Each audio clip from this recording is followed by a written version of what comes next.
In the morning when I rise, give me Jesus.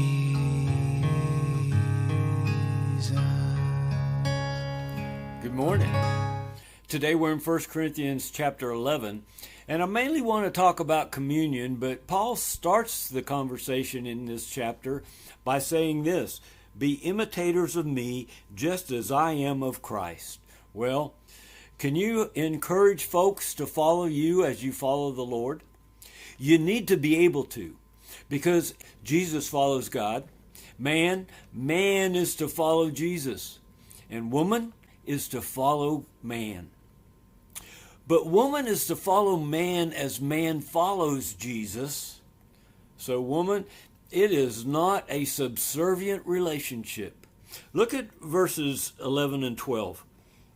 In the Lord, neither is woman independent of man, nor is man independent of woman. No, as the woman originates from man, so also man is born through the woman. Listen, here's the bottom line. All things originate from God. Woman, let the man be the leader as the man follows Jesus. But if he's not following Jesus, then you be the leader as you follow Jesus. That's what this is saying. And then there's a long conversation about should a woman have her head covered or not. The bottom line on this one, we see in verse 13, Paul says this: judge for yourselves. Is it proper for a woman to pray to God with her head covered or uncovered? This is one of the things that I think Paul is even calling tradition in verse 2. So talk to God about it.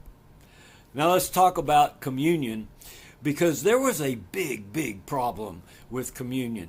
Folks would come together supposedly to celebrate the Lord, but they'd eat the bread as if it was a meal, and they would drink the wine until they got drunk, and they would be selfish about it. Do you not have houses in which to eat and drink, or do you despise the church of God? There's the problem. They were despising the church of God. When you take communion, Paul says it this way: for I received from the Lord that which I also delivered to you. Now this is verse 23. The Lord Jesus Christ, in the night in which he was betrayed, he took bread. And when he had given thanks, he broke it and said, are you listening? This is my body, which is for you. Do this in remembrance of me, Jesus said. I'm going to talk about the body some more in a minute. In the same way, he took the cup also after supper, saying this: this cup is the new covenant in my blood. Do this as often as you drink it in remembrance of me, Jesus said. Well, so many times you'll hear from the pulpit when they're about to introduce communion that you need to examine yourself. Look at your heart. Look for the sin in there, or else you'll be doing communion unworthily. Well, I just explained to you why Paul said they were doing communion unworthily. They were filling their bellies and getting drunk on it and eating it to the exclusion of others, and that is not Jesus. Now, Paul does say, starting in verse 28, a man must examine himself, and in so doing he is to eat of the bread and drink of the cup. For he who eats and drinks judgment to himself, if he does not judge the body rightly. Well, let me tell you how Paul encourages us to examine ourselves. We find it in 2 Corinthians. It's chapter 13 and verse 5. He says this: examine yourselves. Do you not recognize this about yourselves, that Jesus Christ is in you? There you go. That's how you examine yourself. You look at Jesus. You look at Jesus on the inside of you. His blood has completely washed you clean, and he took stripes in his body that you would be whole physically.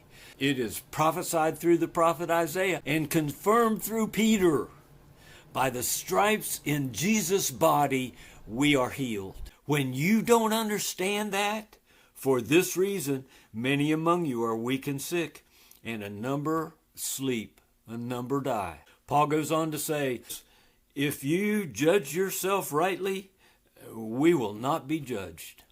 If you look inside and see Jesus in there, what is there to judge you about? But when you are judged, we are disciplined by the Lord so that we will not be condemned along with the world. How are you condemned along with the world? If you don't believe on Jesus. Communion is all about Jesus. It's not about you. Don't look inside for sin. Look inside for Jesus. Maybe you even want to take communion today.